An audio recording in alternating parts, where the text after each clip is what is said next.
Somna amuktang wakal sagat piu. Som siyamna ingkraba intamthagi numidang amada ingba adugumba ka amada leire haina. Somgi mangda leiriba asina arangba steel gi pot aduga masa pumbada unna maku oina kupsili. Aduga posak asigi manungdana miyoibagi hakcha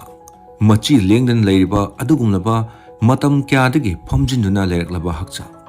Asiba sunatri amadi ahingba sunatri. Adubu karigumba amadi ngairi adugumlaba future ama science na oithoklaroi kyabu oithokalakpa matam masimak Hollywood blockbuster amagi sindi natte masi Cryonics saiduna khangnaba adugumlaba experiment asiba amadi ahingba anigi langdaibu mami sami oheliba Delidos Manipurna mayambu taramna okchari adugumlaba science fiction gumlaba wari hauji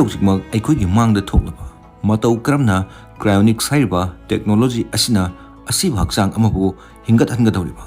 masibu karino amadi kanana sagalamba manglano aduga haiba posak asina miyoibabu anoba jati amadi anoba generation ama ohelakadawribra like amadi subscribe button da namsin biduna video gi maiki da panglasi Cryonics haibasi karino sci-fi gi manglan asina reality ama oirakpa Yam icham chamba pakum asti. Cryonic asigi idea di human body amabu freezing tawduna thambani. Natragana miyoiba amana ek sibaga masagi brain adukhak thambasu yawi. Mayam sing asigi amatangairba manglandi. Nongma science na asiba singbu hingathanbagi pambai ama soidna purakani haiba asidani. Asiba haksang aduna ice na pek tawgani aduga yamna akhannaba chemical haksang da kapsinduna. -196 degrees Celsius ta liquid nitrogen tank amada lupsinduna thamgani haiba temperature asidi tasengna ingmanduna matamgi khongjel asi phawba lephan ki gadawba mali masimak oidrabasu somgi haksangi cell adu phawbudi mathau tawba soidna lepkhigani masidi yamna chawna hiram amada cell thanabagumani ngasidagi centuries kyagi matungda oirakadawba doctor sing adugi makutta sombu steel pot adudagi lauthoktuna sombu kamdawna sikiba amadi mayam sing adubu fix tawduna karisu tawdaba hek tumnubadagi hawlakpagumna oihanba masidi science ki saruk khara aduga manglangi saruk kharani haibasu adubu mayam sing asigi amata ngairba pandamdi karigumba oirakladi haibagi asa asni wafam mayam asimak aikoina Hollywood movies Captain America natruka Interstellar dagi wairku mangani adubu Cryonics asi asengbani aduga haujimak miyoi kya amati haunakrabani asigumba angau aphegi wakalon asi kadai dagi lakhiba oirambaya masigi wari asi 1962 da hauki matam adu malem asigi superpower singi marakta space ki lamjel amati achawba manglan kya sagana khiba matamni Robert Ittinger koba wa igang hangdaba United States ki Michigan digi physics oza amana lairik ama iki lairik adugi mamingna The Prospect of Immortality kawi Ittinger di adugumlaba angau ophaigi scientist matam pumbada masamana kakkani khangdaba lab ki code ama lituna leba misaksu oiram kiti aikhoi noigumba sci-fi da yamna khoida jaba aduga matam pumbada masigi wahang karigumba asiba haiba asina aroiba oiramdrabdi haiba asina matam pumbada yamna khoirangna hanki mahakna adugumlaba lairi matam sangna unda phamjinduna thamdurba hero amana future da hoglakpagi wari kya gi lairik pakki amadi asumna sukhanki karigi aikhoisu tawba ngamloi haina Ittinger na wakal ama puthoki matudi karigumba miyoibana ek sirba matung yamna thuna haksang adubu freeze tawduna patha humtahandana amadi brain bu mapok kahendana thambang amlabadi soidana future gi technology na soidana amuk hingathanba ngamgani haiba asini magna process asibu Cryonics saiduna maming thonki Greek ki wahita cryos ki arthdi aingba haibani asumna asigumlaba sci-fi gi mangan asibu reality romda tapna lakba horakki wafam asi matam aduda wari khaktamak lina kibanati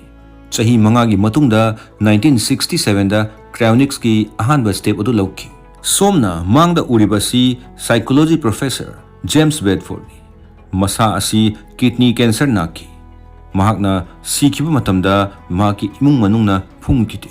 Madugi Mota, Matamoduda, Cryonics ta Tazaba, Tamkiba Tim Amada, Kusinaki. Makoina, Nupa Adugi Asibak Sang Adubu, Ice na Yomsinki. Maki, Seal Sing Adubu, Kananaba, Chemical Sukapsinki, Aduga, Liquid Nitrogen ki tank Amada, Pomsin Handuna Tamki. Matamotuda, Hoxik Watamgi Yamna Fazeraba Fancy Lab Sing Asi Amataler Manate. Sub Matagi, Garas Amada, Nitrogen tank Adubu, Yama Chauba Asa Amaga, Lunana Tamki. Professor Bedford ki Asibak Sang Adu, Ngasisu, Pomjinduna Tamli Aduga, Arizona Daliva, Alcor Haiduna Kangnaba, Mafam Aduda, Store Tauduna Tamli. Mark asi patient 0 haiduna khangni aduga yan hanba cryopreserve tawduna adum laba future da asibabu amuk hingathanbagi technology adubu soiduna lerakani haiduna yama tumina ingna chikna ngairiba ahanba misak amani Ittinger na muhaki idea adubu hene kumang chawsin hananaba Cryonics Institute asi 1976 ta linkhatki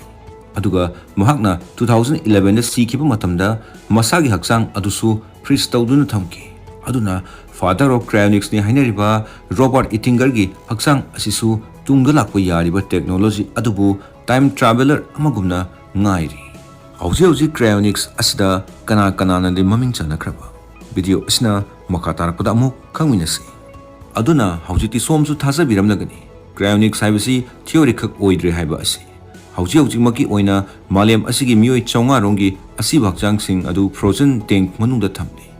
Ayambana US tagi oina tawri aduga hauji atopa mioi lising mari amana sign up tawduna makhoi gi turn adu ngainari adubu asigumba mioi sing asina kana oiriba jagna mioi kharadi aikhoi noi gumba mahaki nungsijaraba mioi singbu thadokko pamdaba sing aduga khara amadi maming chatba mioi kya yauri khudam oina Ted Williams baseball legend mahakna 2002 da sikhiba matamda mahaki family na traditional funeral gi mota Cryonics oina khanki aduga matang asda rumors kya amsu thadorki madudi Ted Williams na mahaki makok khaktamak frozen tawki haina hauji maksu alcohol gi storage amada mahaki matamadu lakpa ngairi amana Kim Soji kaubi chahi kungomdoi surabi ama brain cancer na 2012 da siki mahakna online da paisa funding tawduna mahaki brain adubu preserve tawna ba hairamki ani suba tanja ama phanglabadi haiduna mayam sing asi sajinaba wari amata nate makoina tungi punsida oirakpa yaba technology amada yamna chawna betting toramba gumbani mayam sing asidagi yamna akiba amadi yamna nungsiba case ama hairakti chahi taraga mari surabi British nupi macha JS asini mahakna 2016 da cancer na maram oiduna siram daida yamna thamoi kainingai oiba chithi ama iramki maduda asumna hairi ai siba sungpam pamde adubu aina khangi soidina siragani haiba asisu aina khali Cryonics asina amukana hawatpagi tanja adu pibigani haiba asi ngasidagi chahi chamagi matungda oirabasu mahaki parents na court phawba thengnaki amadi judge na pona thangda ayabasu piki mahakna siraba matungda frozen tawduna US dagi thaki angang adugi aroiba apam adubu ningba thungnanaba samudra kya landuna ungi manungda phumjinduna purakhi tasengnamak mioiba khurimak aigi nungsiba mioi amadi imung manungbu thadokpa sungpam pamde yama nungaitaba thodokni amadi masimak asengba wari adusuni Cryonic asi Matou Karamna thabak tawi Cryonic technology asida Matou Karamna Asiba mioi amabu freezing tawduna thammi mioi aduna hek sibaga yama thuna Cryonic team aduna hakchang adubu ice ta pek tawsingani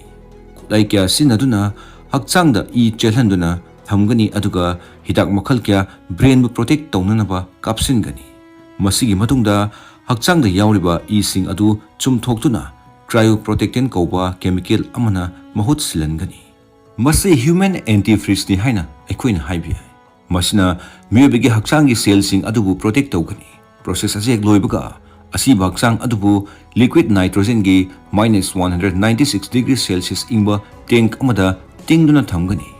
tangkak asidadi matam su lepaga chap manakrani amadi pumthaba su lepkhragani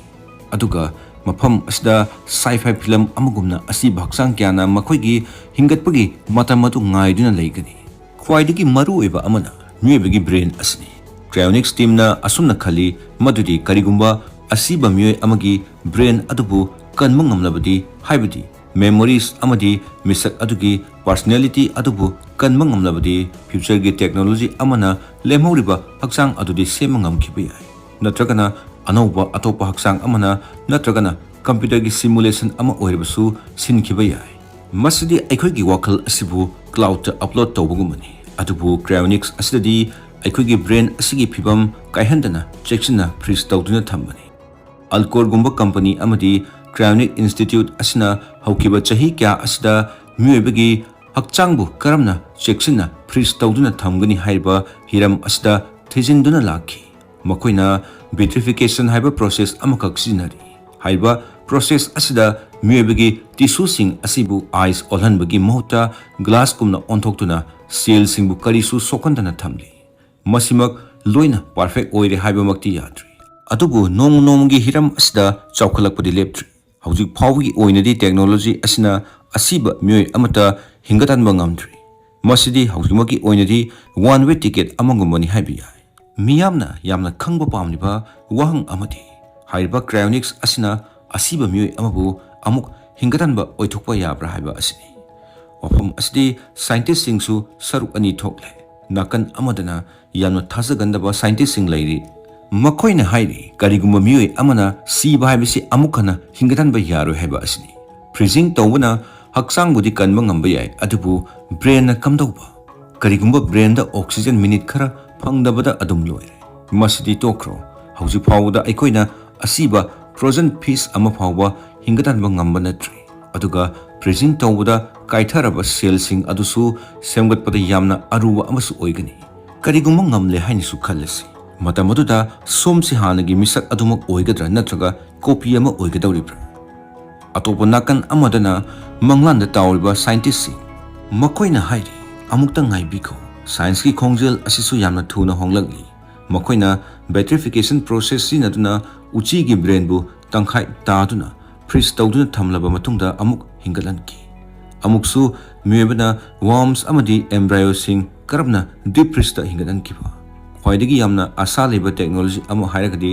nanotechnology asini masida apikwa robot sinaduna haksang pumbada chatkani aduga haksang manungda yawriba cell khudimak neuron khudimak fix tawgani